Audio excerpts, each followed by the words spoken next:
So Dana DaCosta will be our secretary for a time to come here, and appreciate that. He's got a wealth of knowledge about what we do and what procedures are and so on and so forth.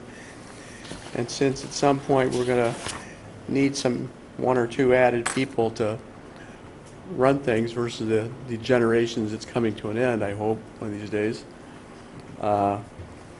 pay attention to what he talks about, be my advice.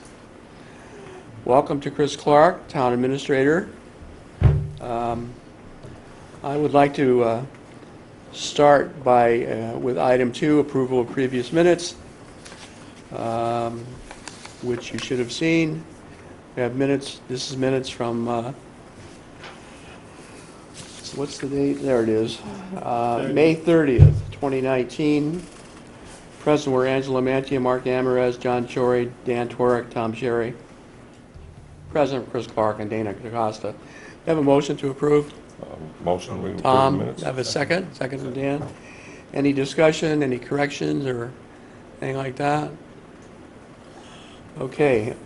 All in favor say aye. Aye. Opposed? Unanimous. Thank you. Dana, thank you. The next thing is any reserve transfer requests as we rapidly approach the end of the year here? Last time I was here, I had said I thought there may be one for DPW, but I think we're going to try to do it within that 3% transfer, so we won't have a specific one at this point, All to right. my knowledge. And so there's nothing else? Nothing else to my knowledge. Okay. We need to consider and vote on requesting to increase the revolving fund amount that we have available to us from 175 to 200,000.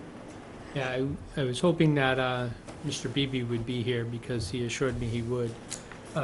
There's actually two things. One, I just want to do a follow-up. Maybe I'll do that under other business. But on the revolving fund, he had, as he presented to the Board of Selectmen the other night, that he has a after-school or a school program that he runs, and he said that he has received a large influx of residents had come to ask him that technically school ends on Monday, the 17th, and people asked if they could have a bridge, to have a bridge to go from basically the end of the school year up until around July to run the program. And because of the number of families that asked him to extend the program, this would put him over the request that he had made previously. The reason why I wanted him to be here is because he was advised at the time that if you're going to increase, because we were back about a month ago or 6 weeks ago asking for an increase, that we wanted him to just, think about what was happening between now and the end of the year, put in the numbers that he would need, and then have a little bit of overage, just in case. You never know what comes up. And he didn't anticipate that there would be a large request. Apparently this is a newer program too that we run. So I did ask him, I think that new program is in the vicinity of $8,000 to $10,000, and I believe he's within 1,000 of his cap. So of the 175. So we did ask him to put in there enough to kind of cover him through the end of this fiscal year. So it would go from 175 to 200,000 with the known of about 10,000 for this after-school program that he runs. So the request before you, and the Board of Selectmen did vote favorably on this. I think it was 401. One of the selectmen had expressed some concern that why aren't we getting these numbers more accurate? And quite honestly, I kind of agree with that. Certainly if we're going to run programs, we need to know approximately. I guess, the good news is he's running programs that are really successful, which is a real positive, and he's meeting a need in the community. From a budgeting and fiscal perspective, I wish he was a lot closer on his estimates. So we will be doing quarterly reports with these departments to try to hone in and get a better sense on it. But the selectmen did vote to go from 175 to 200,000, and I would ask the finance committee to do the same. Is there any paperwork for this to sign, or? I thought he sent it to you already, Jack. I had asked him to reach out to you directly, and Remember that? if he did not do that, then my apologies. We did have something in the selectmen's meeting package. He did a one-page memo. He was specifically told to reach out to you guys, so I wouldn't have to be sitting here. Not that I don't mind seeing you guys, I feel but I bad was for you. hoping that he would be here to do a better explanation. My heart bleeds. Is Carol downstairs? Carol downstairs? Yeah, I don't think so. She's away till Monday. Angela? Just a question. Does the school run programs during the summer? I don't believe similar to ours, no. And that wasn't my question. Do they run programs? Not to my knowledge, not internally.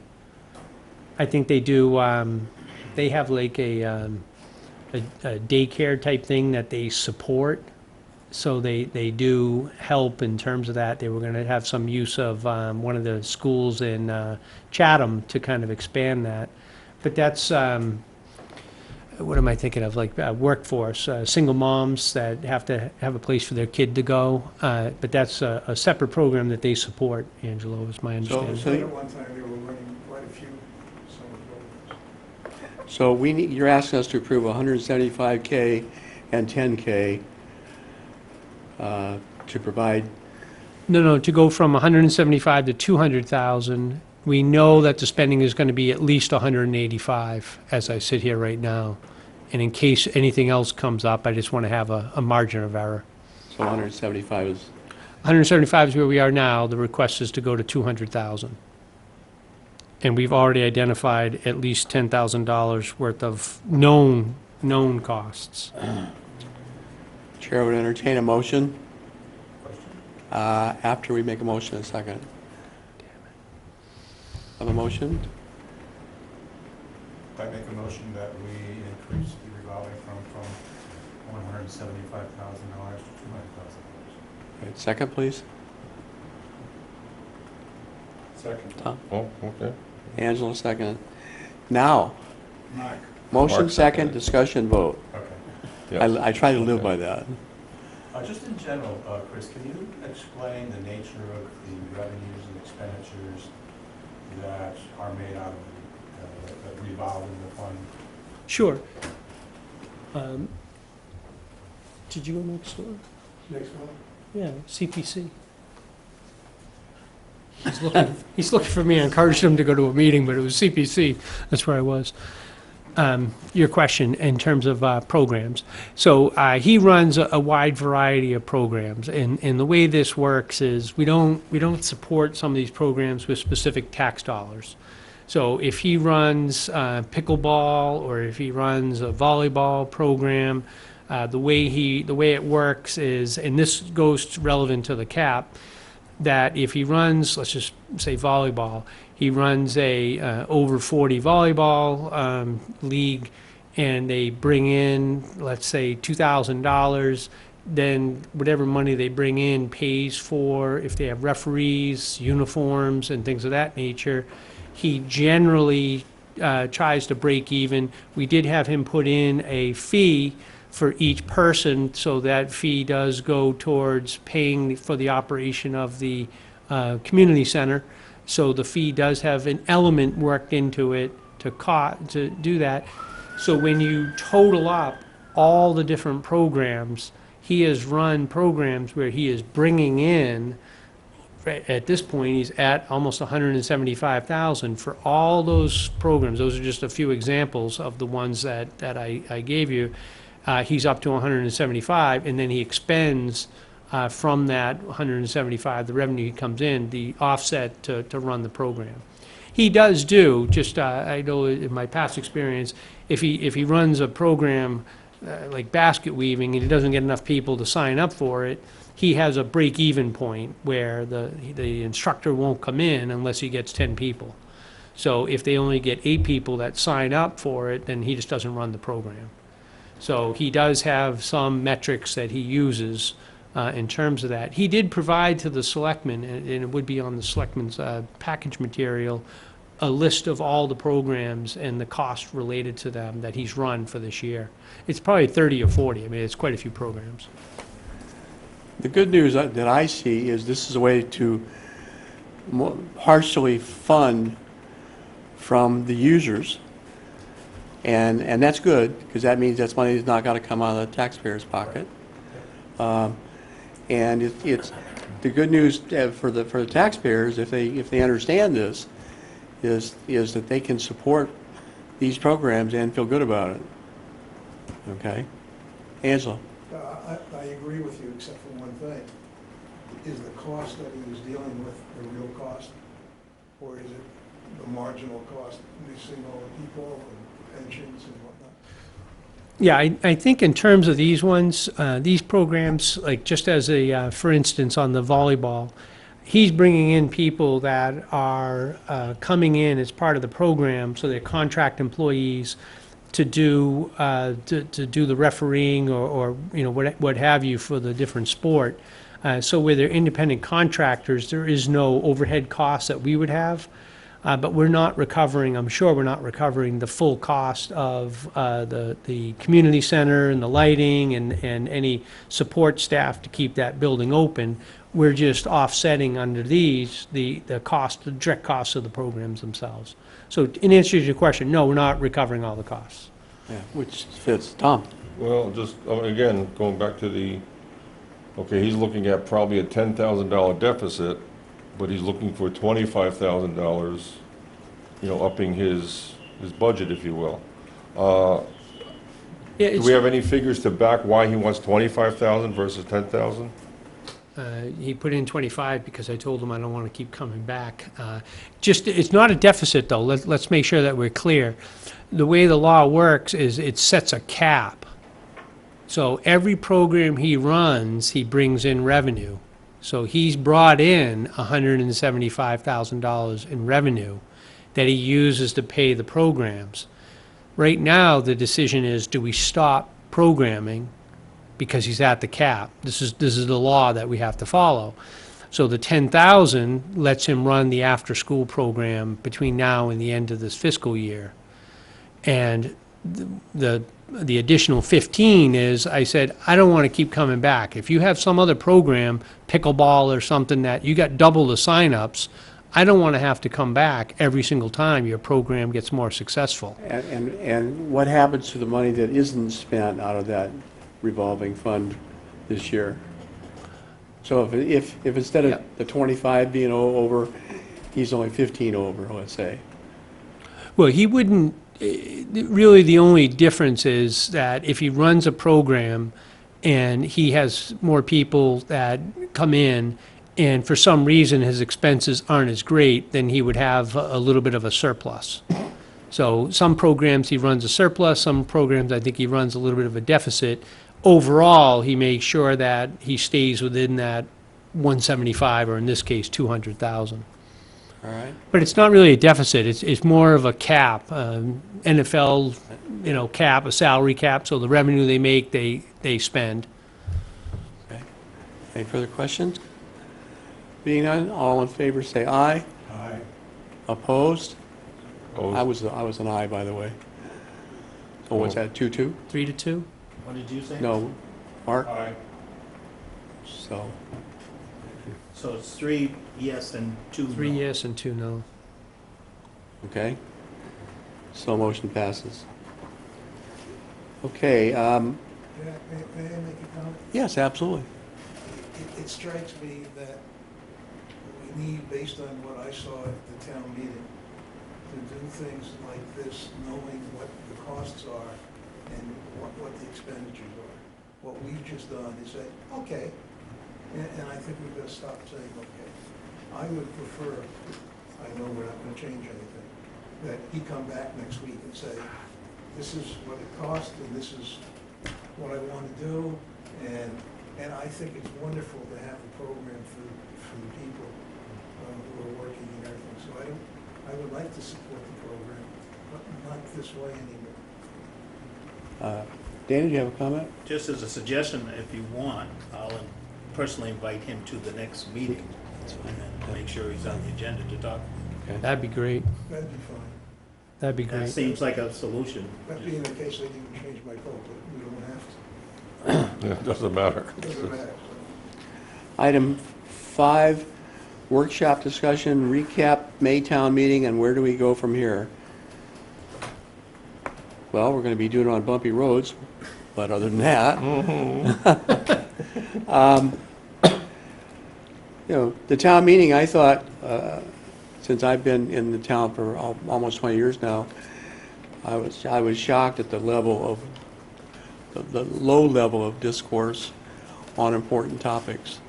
It truly troubled me that we were being so rude to each other, and I hope that we can avoid that in the future. There was no doubt that there were some projects that people weren't happy with, and they got voted like they're supposed to, and that's why we do this. Angela, I'm sorry. not Chatty Cathy, I got it. Chatting today. I think what I saw at that meeting was very different than what I've seen in other meetings.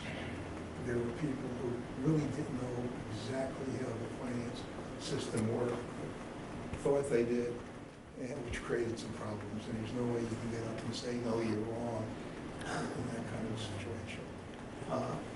And I think they were mad at what's happening to their tax level every year. And I don't think they understand what's going on. So what I would suggest this year strongly is we do two things.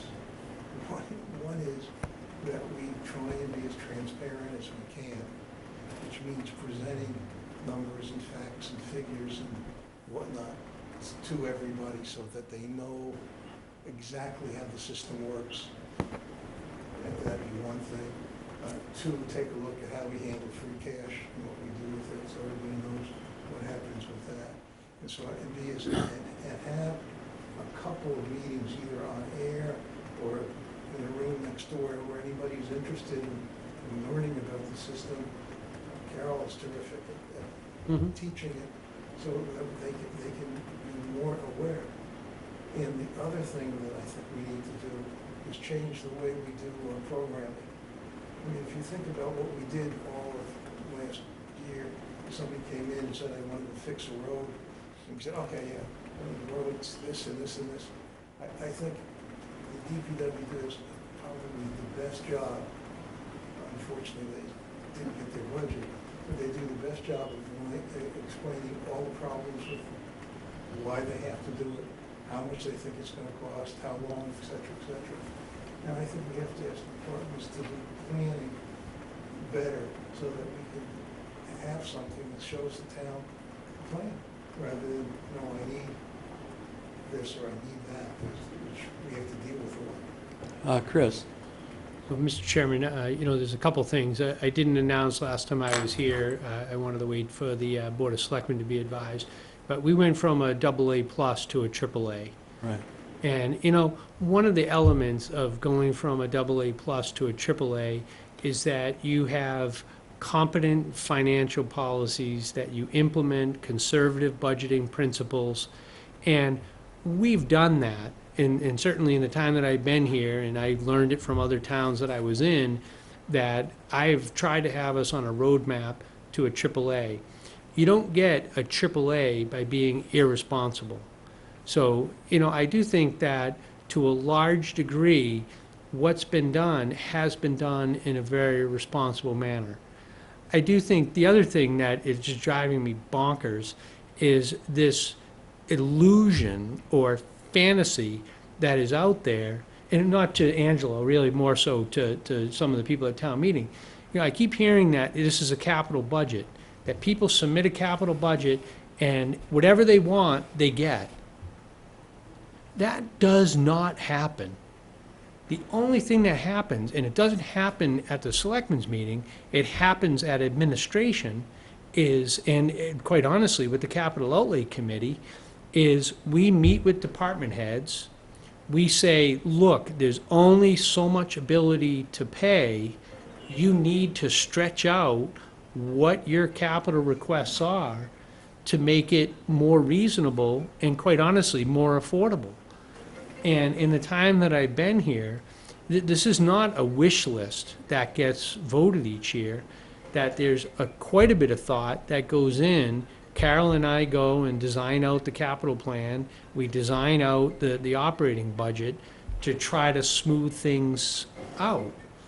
The thing that's happened in this town, and, you know, quite honestly, it's a little bit of a surprise, not a surprise, I mean, I'm new to the community, but to have what's now a $300 million sewer project that needs to be done to protect the environment, and, oh, by the way, it's federally court-ordered that we do this, to have 2 schools, high schools, that have to be changed out within the last 6 years, to have 3 harbors all have to be renovated because there was 30 years of neglect, and to have a new fire station that's $7 million that needs to be replaced because the other one was totally inadequate.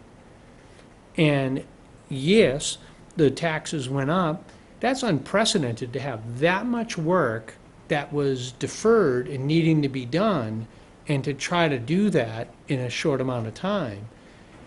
But when you get to a point where you're at 30 years and it needs to be replaced, and we have these in, this, I think it was FinCom, and more so, I think it was Capital Outlay, asked for what is the tax impact. And if people would read the material in their warrant book, the tax impact, you know, the whole point of a AAA rating, and they get it, the rating agencies get it, that's why we went from AA plus to a AAA, is how did you feather that out administratively? And we have the material already in the books, already shown to people, that for the next, I think, 7 years, it's $150. Everything I just mentioned has been feathered out, or has been, in terms of like the harbor, $7 million. We have almost $5 million, $4.5 million out of that 7 is coming from fee increases. It's not even on the taxpayer. It's on the boat owners. So, you know, we have taken and done a lot of work, and for people to just sit there in the audience and say, oh, well, people submit a wish list and the wish list gets done. I would have loved it if I had come here and instead of 30 years of not doing routine maintenance and keeping up with things, so that way you really can sequence things out, that we've been kind of crunched and we've had to do a lot of work in a short amount of time. But to have that where it's only $150 as kind of the max, I think that's pretty good, considering that we had the tech school alone was $910,000 added in for this year. So a large amount of that, 7.2%, was what the voters voted to do the work that I just talked about. About 4% of that was related specifically to the debt service for those projects. So, you know, I don't know who has a house that never does any renovations to it. Who has a car that just assumes it's going to last forever. So we just happen to be, you know, a $200 million assets that have to be renovated and updated. So unfortunately, a lot of that hit in a cycle that they all came around the same time. And if more maintenance had been done, it probably could have been stretched out and more thought out. But I can assure you that no department head comes in and says, I need $1 million, and they just get it. It's vetted out on the capital. We see where can we sequence it in, how do we level that off. But to say it's a capital budget and not a capital program, you know, I'd love to have these people explain to me exactly what they're talking about, because I don't understand what they're talking about. And if anybody's been the architect each year of trying to submit budgets and stuff to get us to a AAA, it's been what I've brought from other towns that have been AAA towns. But there's a heck of a lot of thought that goes into this. I don't mean to be so passionate about it, but, you know, I just get a little bit frustrated because a lot of work goes into designing this budget, and folks that understand it better, like Standard & Poor's, get it. Might I make one comment? Delayed spending is higher spending, period. Dan? I think at the last meeting, we talked about the possible need for some kind of a financial addendum to the warrants. We're gonna do that. And I think also what we might consider doing is adding a narrative to that to explain some of this stuff Mm-hmm. in easy language. And I'll also get back to my push for reporting on performance results with 3 or 4 key departments so that people know that, Link plowed 100,000 miles of roads during the winter or whatever it is, so that they see. I know I get some comments from, now that I'm on finance. What are we getting for our money, is basically what they're saying. Well, if we could include some kind of narrative as part of that addendum to tell them where their money is being spent, or how their money is being spent. Yeah. My other comment is, I think the selectmen's budget message is going to be very important this year. And,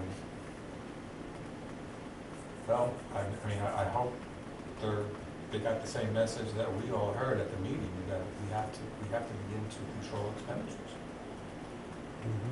So I don't know if that's something that we need to formally, officially go on record as saying to the selectmen, but I just put that on. Tom, you had your hand up? Yeah, just a couple of things. First of all, whether it be Link or the after-school programs, Oh, whatever, yeah. it doesn't matter. I think what happens is everybody's kind of sitting on a budget, and we're going to start. I'm going to pick on Link, sorry, but we'll start with DPW. He starts with a basic budget. Why? That's my big question. He needs to justify where he is at his basic budget every year, to me, I think, and then add to it. It's not like taking for granted, I'm going to get this pile of money, and then I need a little bit more. Justify the initial pile of money first, and I think every department in town really needs to do that. Start from $0 and say, I need this much to function this year. And then from there, well, you don't have to go from there. This is how much I need to function this year. Don't worry about what I got last year and add to it. This is what I need bare bones to function. And I think every department needs to do that and have accountability doing that. There's things as far as the finance committee goes, and get the town meeting, and of course you need a positive motion on the floor so it can be brought up and voted on. But there's nothing that says the finance committee has to give a positive vote on everything. Okay? They see, oh, finance committee said okay, so it must be good. And that's not necessarily the fact. We're just doing it to get it out there and let the people vote on it, but they don't understand that. They just think, well, finance committee said okay, board of selectmen said okay, it must be good for the town. Well, if we do our work right, that would be a true statement. It would be a true statement, And but for sometimes... the most part is. Most part, Well, yes. what I'm trying to say, you got to cut some hairs here to find out what's going on. And what happens is expectations, because people have not been educated on the budgets requests or on the processes of town meeting. It's not as clean as we would both like. Yes, Okay. Agreed. Okay, good. I apologize. No, I am, but I'm just saying, it's, a lot of times, it should not be that just because we say, and they need to know that, this needs to be clear to the voting public. If we give it like, we think it's a good idea, and if it's a 5-2 vote or whatever, that we think is a good idea, it's not necessarily, they need to, do I want to spend my money on this project? Because every project that comes across our plate, we judge it on its particular merit. And we say, okay, that makes sense. And that makes sense, but do we need both projects that particular year? And that's what the town has to vote on. But when they see, they don't realize, oh, finance committee said yes, finance committee said yes, finance committee said yes. Not knowing that we judge each one individually, and that somehow, again, back to your point, it needs to be brought out in some form of documentation that these are why they voted for it, but you need to decide if you want it, kind of a thing. Angela, and then Chris? Well, you mentioned a plan. What we do is, the selectmen had a plan, and said we should only go up by 2.5%, whatever your percentage was. Yeah, technically, this past year, it was to live within the means of Proposition 2.5, which is actually 3.5%. Well, whatever it is, I think we have to start looking at trying to stay within the plan. And even though there are things that we would like to see done this year, I think we have to say, no, you can't do this. Also. Well, that's not what our position is. No, we don't recommend it, Yeah. is what we can I say. think we have to bring it up so the town administrator or the selectmen can do it. I think also in terms of planning, we're very fortunate now in the last 5-6 years, the maintenance that has been done in this town and things that were dying because they haven't been done for 100 years are just about done. So let's now get smart.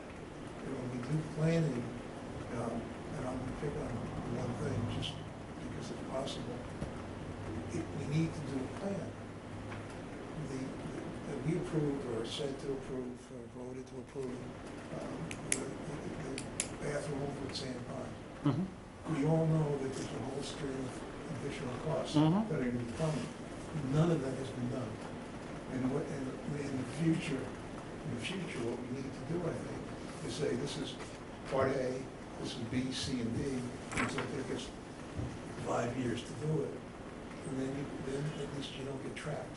So that's what I mean by having a plan. And I don't even know whether it's actually been done in the community setting, but we've not ever seen anything. Chris, Just to that, Rex, you a gonna great... respond to that, and then you're going to respond to something earlier. Yeah, I want to respond to the earlier comment, too. So recreation, one of the things about doing a AAA and certainly attending capital outlay committee meetings, and part of the reason why I go to these is to try to send the message to the organization that no committee wants to be surprised. Sand Pond, let's take Sand Pond as a for instance, that, oh, we're coming in and asking for 120 this year, 200 next, 200 next, and then ultimately we need $1 million, but we don't want to tell you that because we want to sneak it in. Well, we're not trying to sneak it in. What we're trying to do here is to create a culture, and it really is, Angelo, to create a different culture that if you want to do a project, you have to do a strategic plan. I was just next door, Capital Outlay, and at CPC, and we're looking at White House Field needs to have probably $1 million worth of work done on that. And how do we want to do that work? How do we get the Mariners to pay their fair share? And what do we ask CPC for to do that for recreation? The Recreation Commission, I don't know if you're aware or not, but they've actually taken on, and they are internally, so to decrease costs, they are internally, as a commission, looking at Sand Pond and trying to put together a plan for what they want to do with Sand Pond over the long term. So what you asked for, they're in the process of developing. And it's going to take time for them to develop it, but the culture that we've been trying to preach here is think about what you want, think about the long term, think about how you're going to finance it.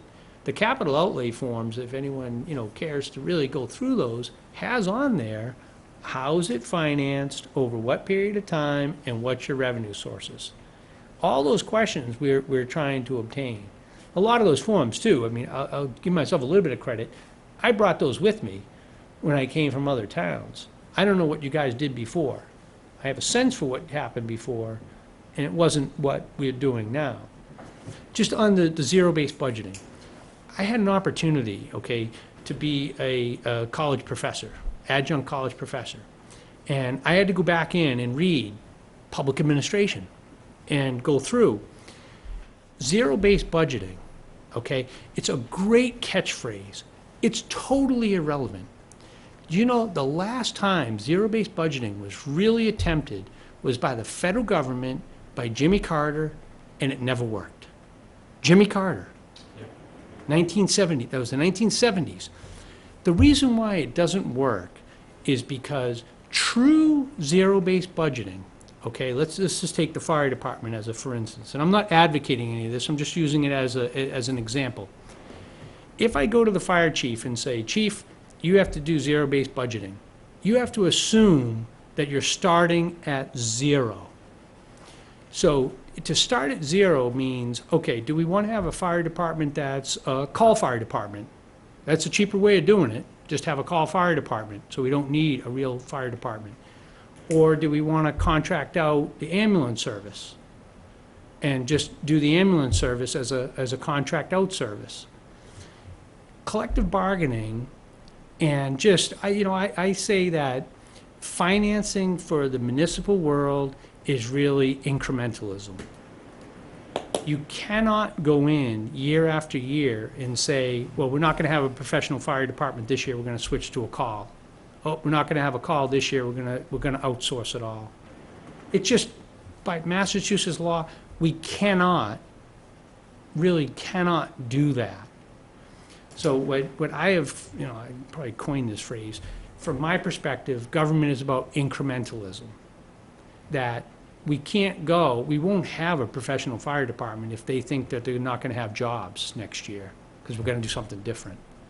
So what you want to try to do, in my opinion, is incrementally, how do you transform an organization and you take elements of it that you don't necessarily need to do as much. Let's just say if you had a typing pool, as a for instance, you don't need people to do typing pools anymore because, quite honestly, you have word processing, you have technology that makes up for that. So you supplement with technology and you transform positions and go in a different direction. But, I keep hearing since I've been here that, there is no transformation. I think the last couple years, I've actually eliminated 1 or 2 people each year, 1 or 2 positions, and I've transformed them to something else that we may need more importantly. So to try to spend those dollars on something that is outdated and put it towards something that we need to do. But zero-based budgeting, it's a great catchphrase. It doesn't mean anything in the real world of budgeting. Well, So it's really incrementalism. To the point, and I've had this conversation, if the town truly wanted and said, we want to have the tax rate be half of what it is today, and how would we try to accomplish that, Chris? The examples I gave you, I've been in a town where we had call fire department, 32,000 people, call fire department. What's that, almost 3 times the size of Harwich. There's upsides and downsides to everything, but 32,000 people, we had a call fire department. It's a lot cheaper, absolutely. It also has a 15 to 20-minute response time, if that's something that the community can do. By call fire department, do you mean a volunteer? Just volunteers, yes, sorry. So, all this is doable, but I think you have to have a conversation with the community, because in my experience, when you go to a community and you say, okay, if your tax rate right now is 878, and you want to get down to 4, and here's how we get there, most people say, no, thank you. So when I mean about incrementalism, if people want to scale back on services, my job as a public administrator is to find out what service levels do people want and how do we get there.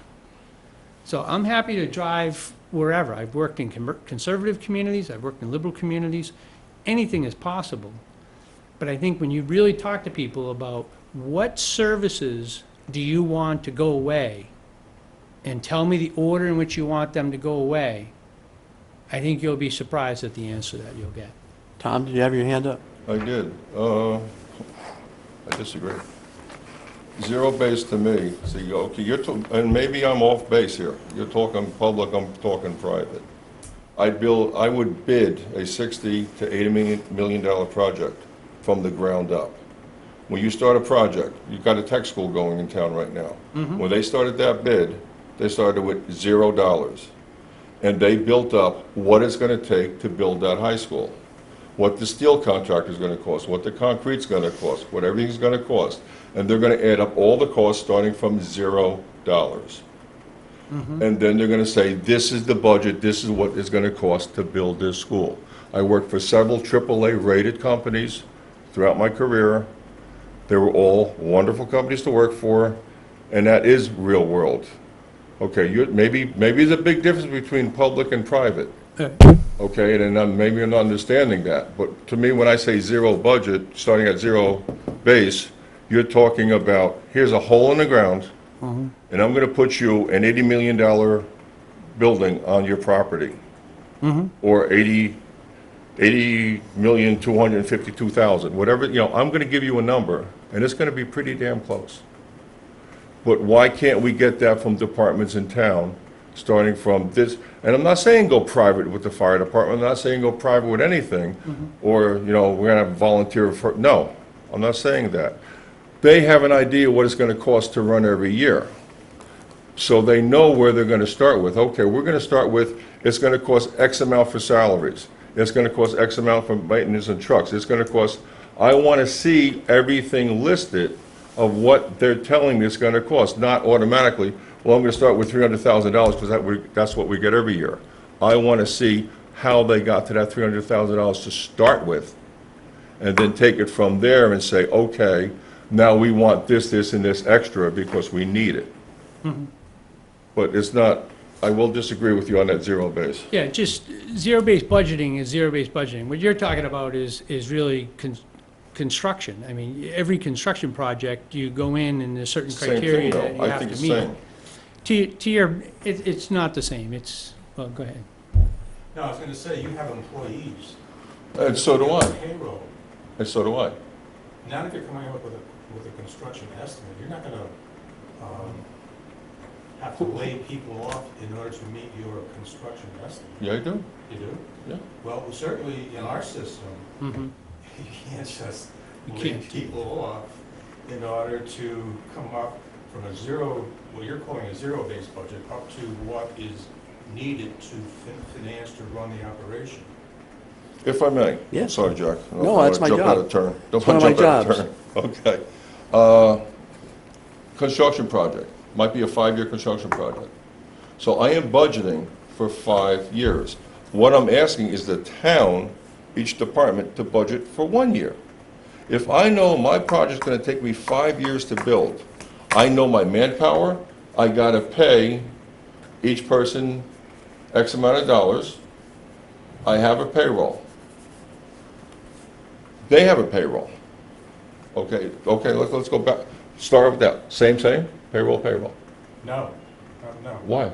no, because these are civil service employees. Right? They're protected. And I got union employees. Hmm? I got union employees.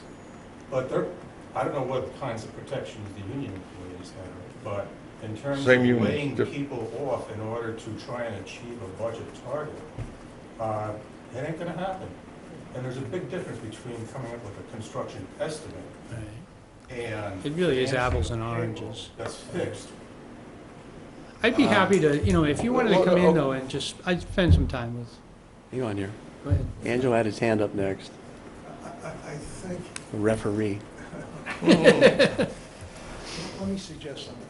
I think I know 2 or 3 departments in this town who really, you can ask them what they're spending money on DPW, and he can give you a listing and his total costs.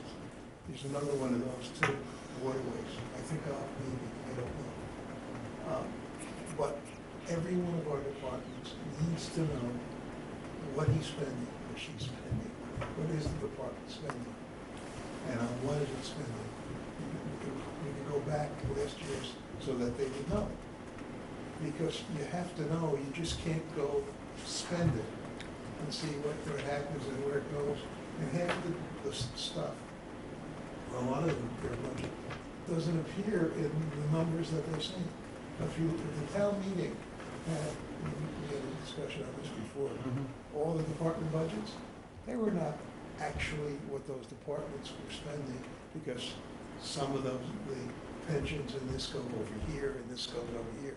So I'm strongly suggesting that one way, what everybody would know what they're doing is to start with what the hell it costs each of our departments to do their thing. I don't think that should be difficult. Even if you're running your home, you know that, you know, I bring in $100 this month and I have 60 that I have to pay for rent and 40 for food, so I can't do anything else. If they don't know what the hell they're spending, it's a problem. So I think that's, and I think there are a lot of departments who do it and work very nicely to get that done. And then we could, if it came up at town meeting, boy, do you have all the information you need. Tom and then Chris. Okay. Just trying to make apples and oranges equal bananas. Okay. We'll just kind of blend them all together. My point being, not you, each department head knows how many employees they need for the year. Correct. They know what their salaries are going to be. Correct. That's a given, okay? That's automatic. They know whatever the cost of running their buildings for heating, air conditioning, whatever they need, they know what those costs are. So they have all this information to start with.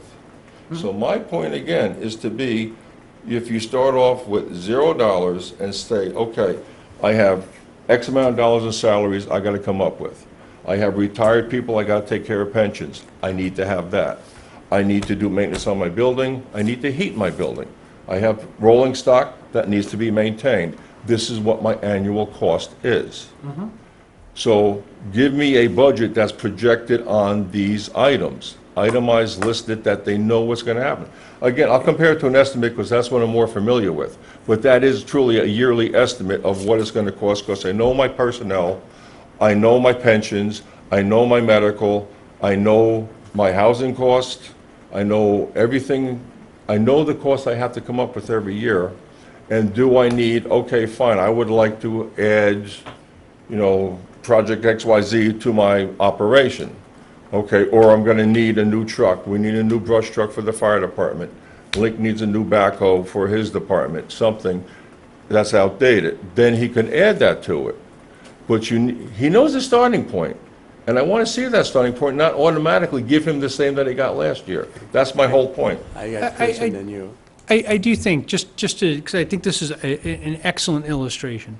You take Lincoln, okay, it's not a construction project, so we're not in the construction business where we can go from project to project. If we do 3 projects, we could bring more people on, make more money, and then we have to have 4 projects the next year. That's not the way we work.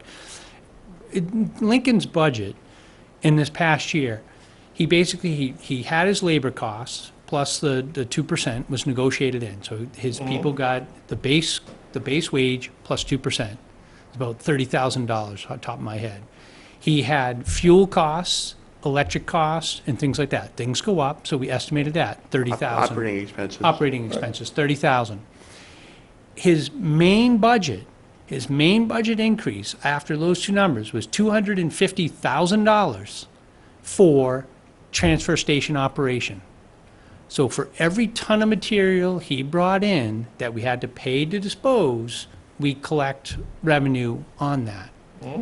So when you look at his budget, you have the wages, approximately 30, you have his expenses of electricity, gas to operate his equipment, 30,000. He had $5,000 out of a $5 million budget. $5,000 was all he had left for increases in pencils, paper, and things like that. And the $250,000 for the transfer was, quite honestly, what the community brings in. We're trying to guess, or in Lincoln's case, he's trying to guess. So when you look at his budget, you say, outrageous. His budget went up by 8%. When you look at the numbers, the only flexibility in his budget was $5,000 in discretionary. And he's probably pissed at me. I probably cut that from him, to be perfectly honest. But when you have the $250,000, that was purely the transfer station. So what do we tell people? You can't bring your MSW to the DPW? So, you know, we're trying to do what we can do, but, you know, I think people sometimes think, well, there's a lot of fat in his budget. Where's the fat in that layout that I just did. You know, there's $5,000 out of a $5 million budget that was really discretionary. Dan? I Dan? was just gonna say that whether you want to go zero base or incremental budgeting or what have you, you're gonna end up in the same place. Agreed. If, but, okay, I'm sorry, I'm out of order. Angelo? Good, Angelo. Thank, I thank, want to answer Don't worry about Chris's question. What's in also in his budget is $150,000 or so Beach nourishment. for beach nourishment. Mhm. There's another, about $100,000 for cleaning the beaches. Mhm. Those should be done by, I like it. but the charge should be shown at least to the rec department so that they know that they're generating that cost, And you, well, okay?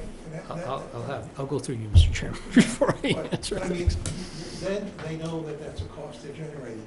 They know they collect X dollars in fees. They do know that, Angelo. So what they need to. They do know They that. need to operate it. I don't know, there's ways on there for quite a while, where she numbers came up. Dan, did you have your hand up?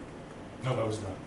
Did you have your hand up? Just to, just to, agreed, as far as, whether we do incremental, whether we do, but if we do incremental, which is okay, into the point, but we need to start at the beginning to show where that came from. If the town does not know, as far as salaries, and, just this last 2 meetings ago with the treasure chest, nobody realized how much it costs to run that whole operation. And so it's like, okay, we're gonna have to start charging for the stickers, things like that. Right. If they were explained from the beginning of, well, Jim, we gotta heat that place, we gotta, maintain it, this, okay, what's left, we gotta get rid of. If this was explained to the people of where the money's going, so it's, when I start with an estimate, I itemize everything on my estimate. Things from the budget should be itemized of where the money's actually going. And it's not just Link or the fire department, it's the whole town. Because it's, why did they get that much money? Where's it going? And they don't see all the costs. They just see, they got this, they got 2 million and need another 500,000 on top of that 2 million. It's just, people need to Yeah, know. they don't know. Dan? I would bet that 2/3 of our budget is PS and OTPS. That's pretty much how most government entities Mm-hmm. operate. If you wanted to have department heads assess whether they need those monies, most of it involves personal service. And I'm talking hypothetically now. Mm-hmm. But one could establish a system whereby they have to justify the staff that they have in terms of,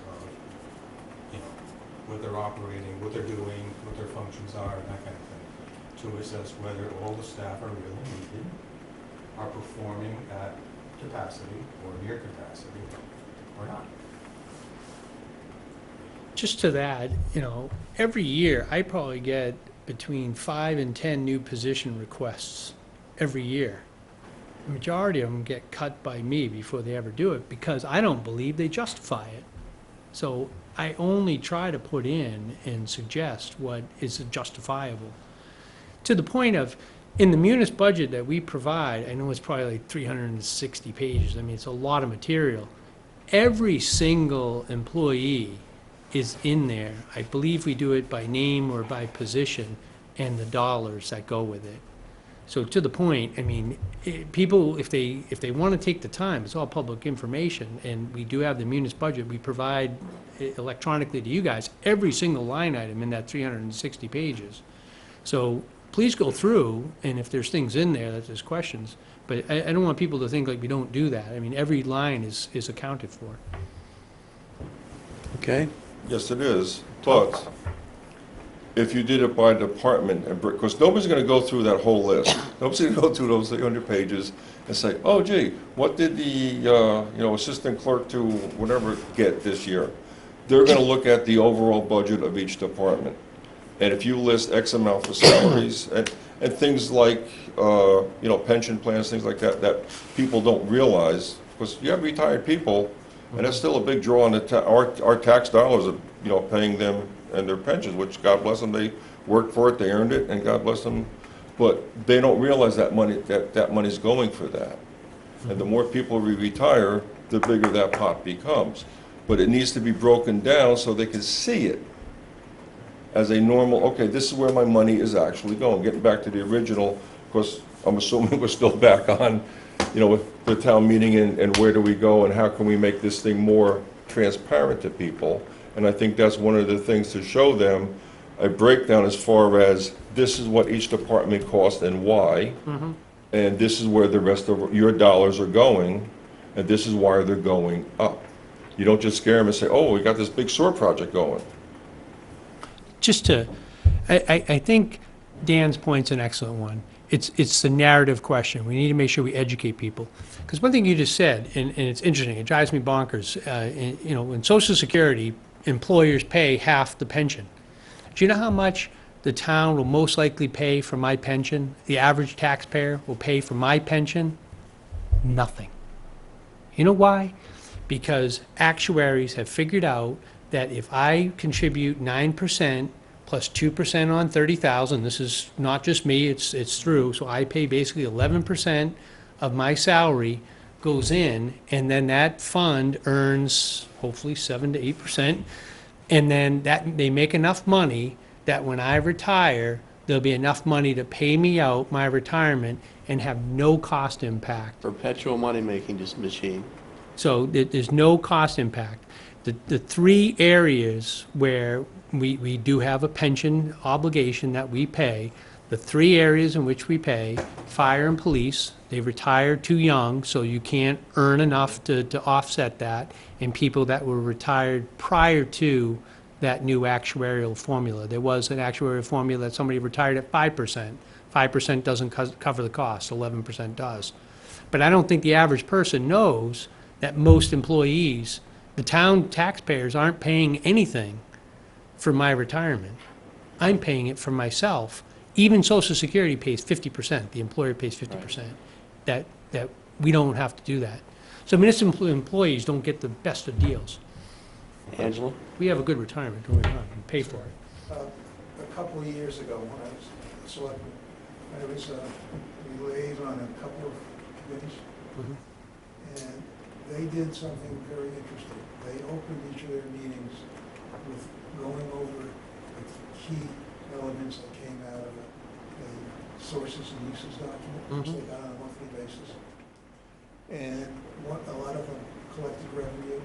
They would say, we're over, we're doing better, we're doing worse, we may have to raise the rates. We gave them information on how to operate their business so that they can stay within their budget.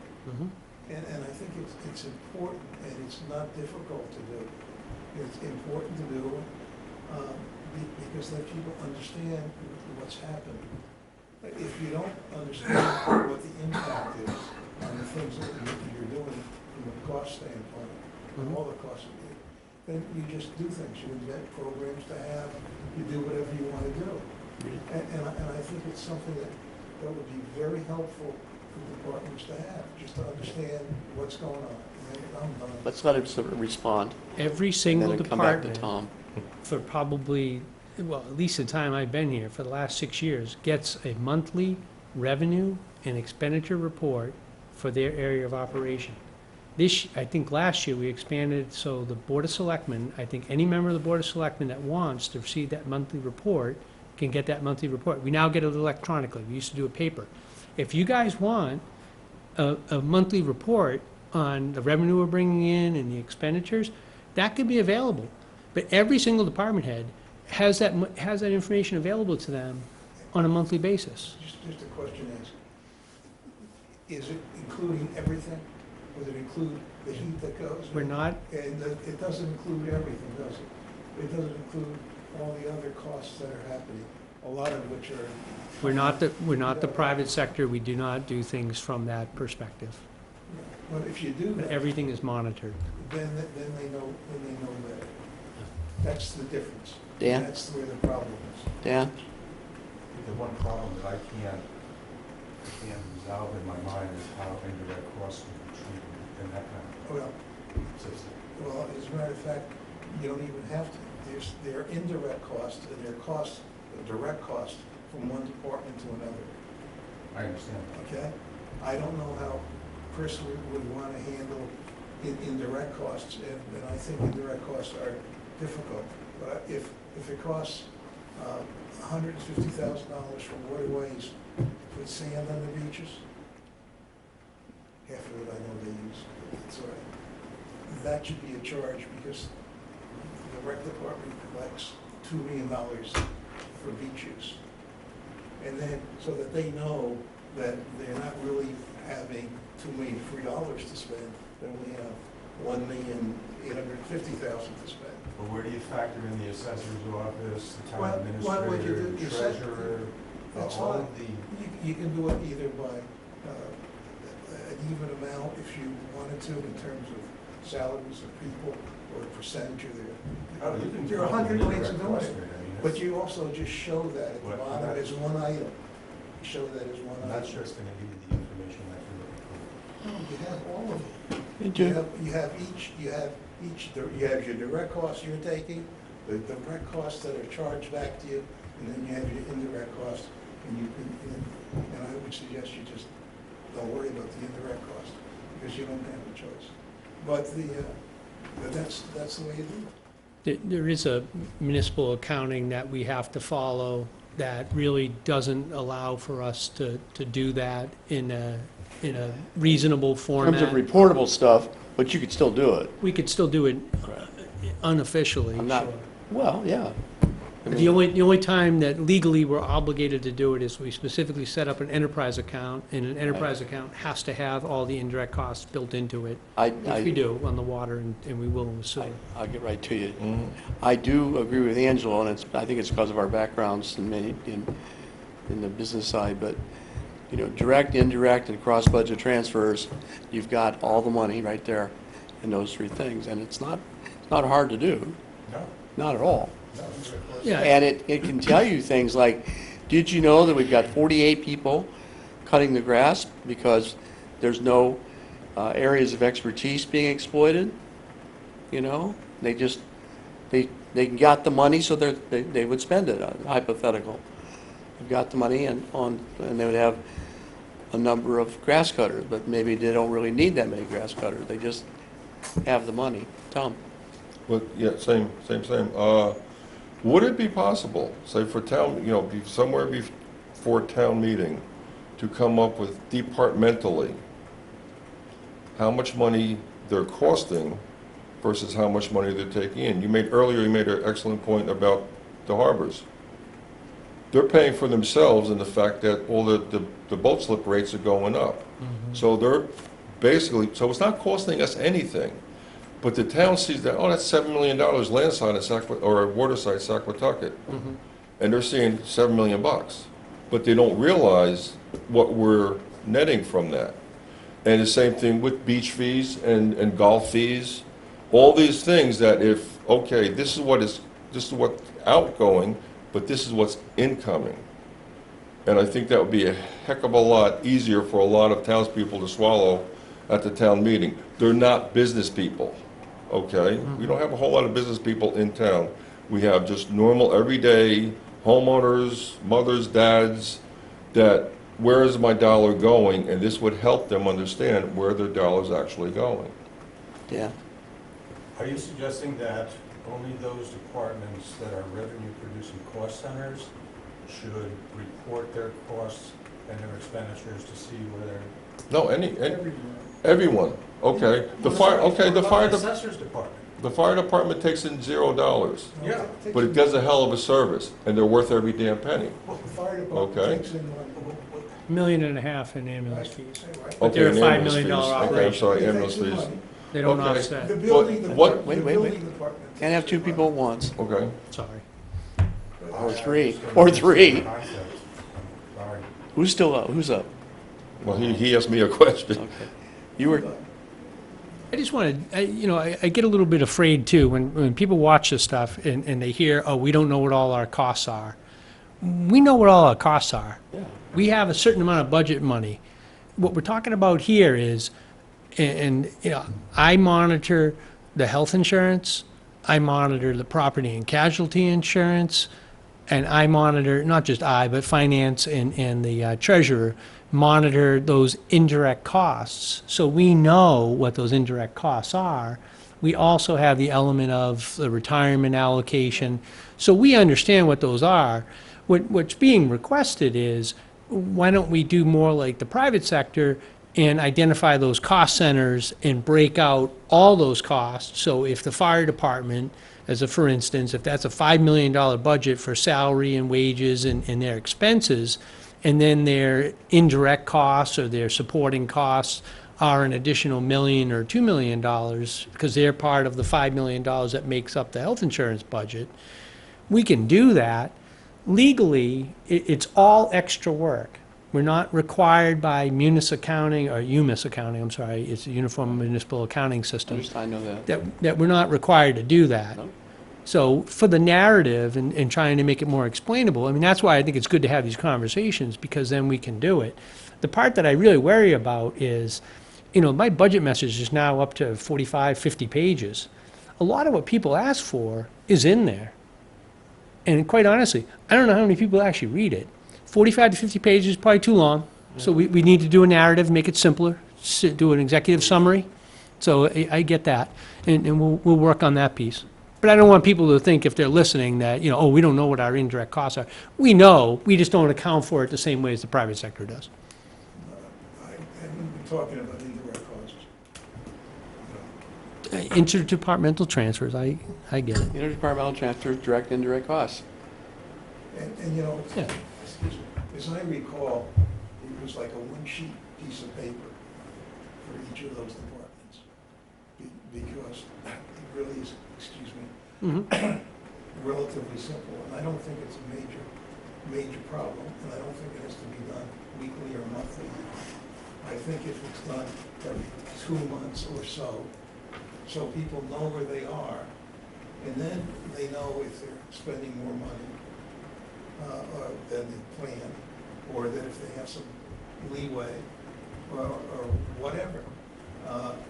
What it does is it puts a lot of transparency into it, and so that the people at town meeting can pick up a piece of paper and understand a lot of the questions, you know, that they asked.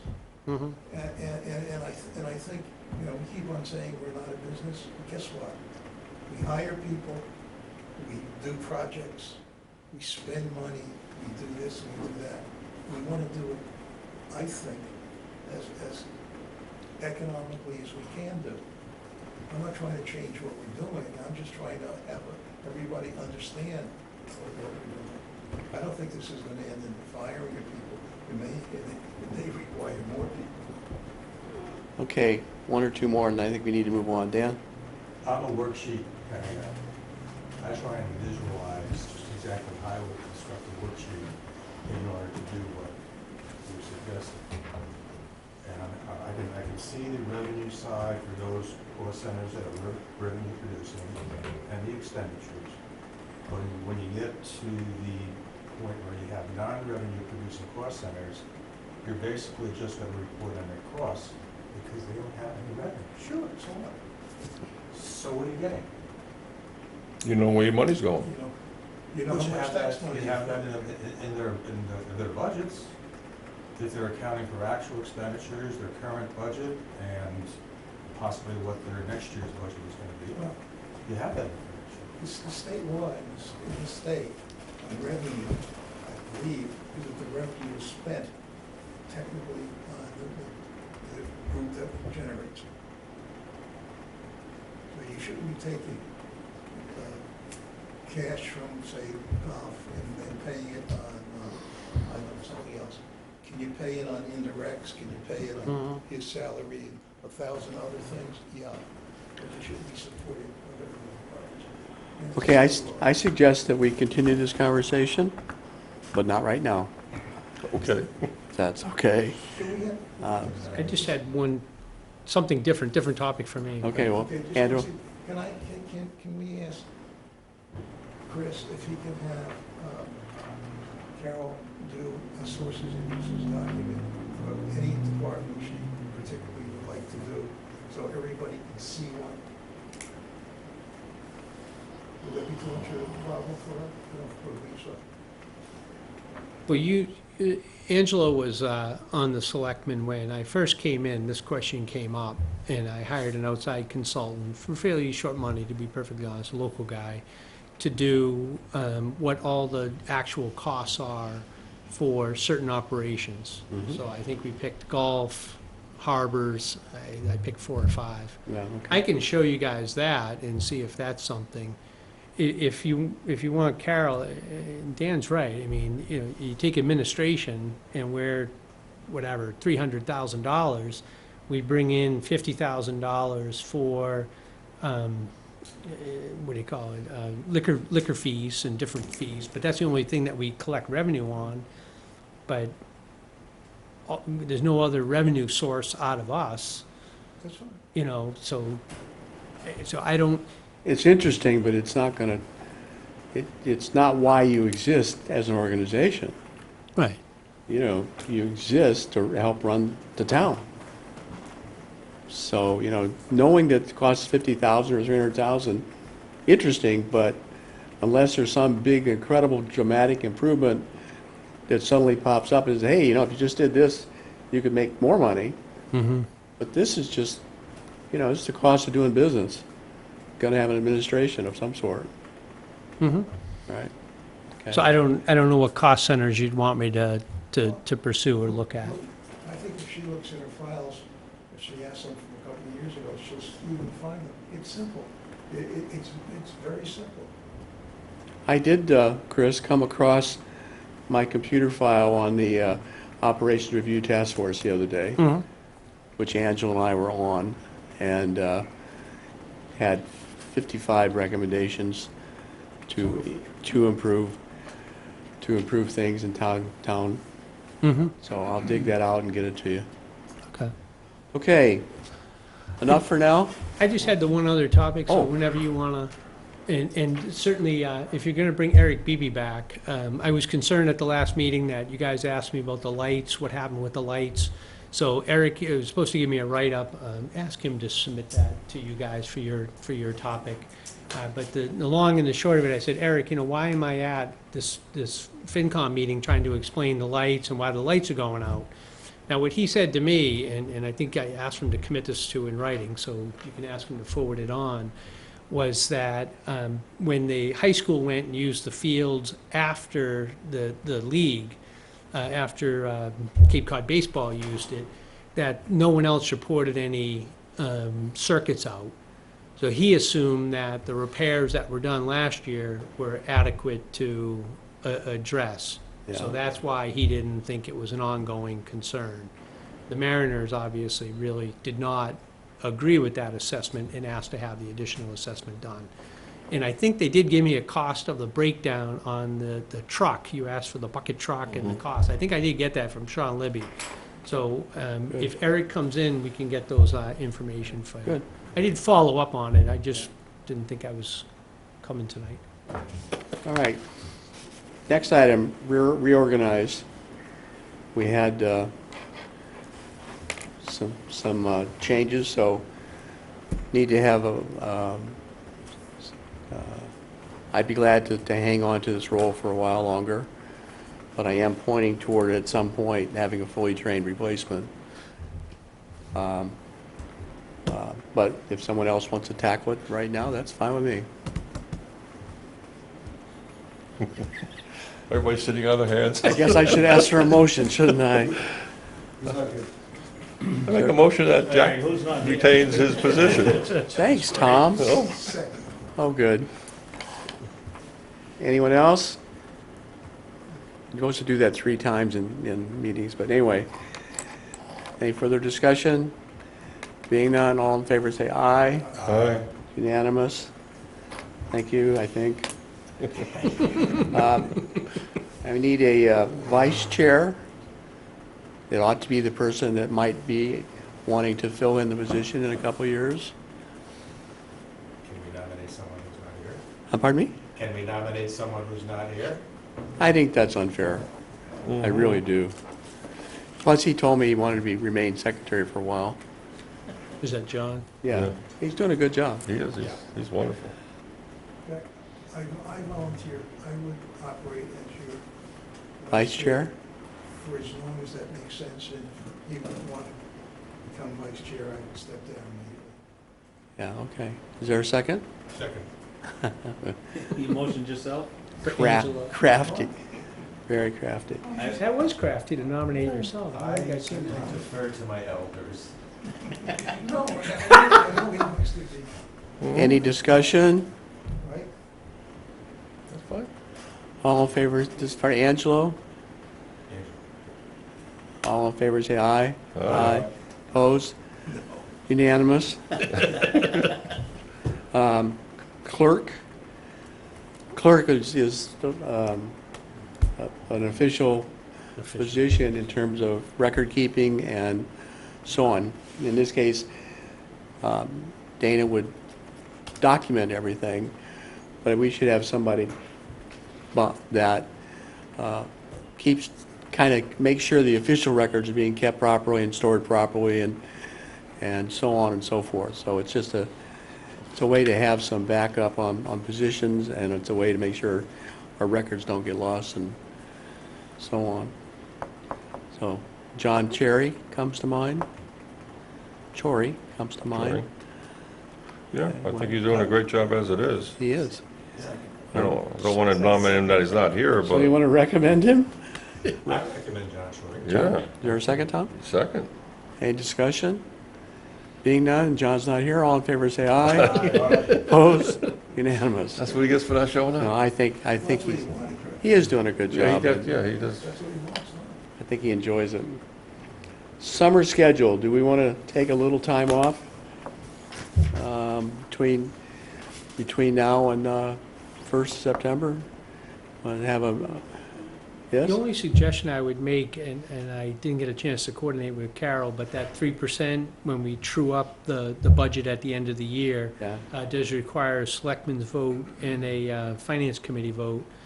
So, maybe having one meeting at the end of July, and certainly we can chat with Carol to when Okay. she'll have that 3% done. Get it? But generally, I think having at least one in the summertime, just to kind of cover that, would be helpful. Dana? If you want, I'll work with the two Pick a and date. come back to you with Okay. when that meeting should be. We can try to time it out, so you just come back. to Normally, that. we would meet the second Thursday in July, and that would be pretty close to, it might end up being the 3rd, but the 15th is the cutoff date, and the votes have to be taken by the 15th. So, Okay. Angelo? Jack, I would suggest that we meet once in July and once in August. And for a simple reason, since we're not actually working on the plan itself and whatnot, it gives us an opportunity to continue the conversation we had and make whatever recommendations we might want to make to I'll- Chris or to help. If we're going to do it in August, I would like us to delay it to after the 15th of August. My family's having a whole family get-together up in Maine Oh, for a yeah. week. I think that's very doable. I think it's really just that July 15th-ish that we have anything July where 15th. business-wise It's fine. we'll have to I engage. think it's Thursday nights. Okay? You got it. I got it. Thank you. I understand what you're looking for. I'm going to pass out an invitation from the Brooks Free Library and the trustees. They're having a celebration of this wonderful renovated and library. Just gorgeous piece of work. So, John's not here. Thomas? I'll make sure it gets it. Angelo? Dana? Jack Brown, that'd be me. Mark? Okay. Any other business? I move we adjourn. Have a motion to adjourn, is there a second? Second. All in favor, say aye. Aye. Thank you. Good. Good discussion.